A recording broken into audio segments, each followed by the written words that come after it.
Hi, I'm John Flanagan. I'd just like to say hello to all my Booktopia Ranger's Apprentice readers. And I hope you like the new jackets that the books are in. I think they look spectacular.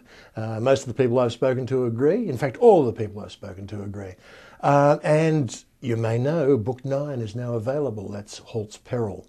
And this is the conclusion to the story that started in Book 8. And a lot of you have been asking questions about what happens to Halt in this. And I could tell you, but I'm not going to.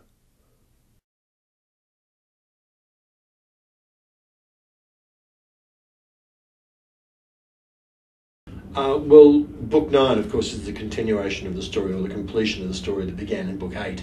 And the setting for that was Hibernia or Ireland. It does move away from that in Book 9. But I guess the inspiration to that overall story is the kingdom of Ireland is called Clonmel, which is actually the name of the town in Tipperary where my Irish grandmother came from.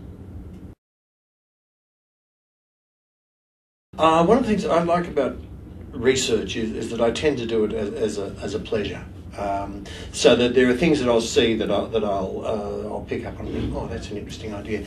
There's a good example of this in Book 9. There's a scene, or a couple of many scenes set in a thing called I've called the drowned forest. It's where probably 100 years ago there was a forest and it was flooded and the trees died because of the flood. Now, I actually saw a forest like this along the New South Wales Victorian border.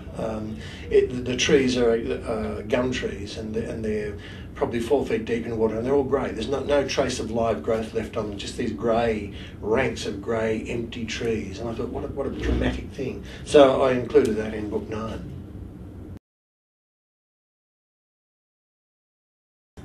Horace, yeah, one of my favourite people, Horace. He's grown and developed so much over the series, and I only realised a while back, in the original 20 short stories that I wrote for my son Mike, which were never intended to be a book, Horace was the villain.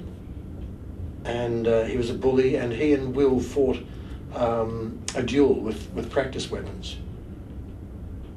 But I decided I'd rehabilitate him when I came to turn him into a book.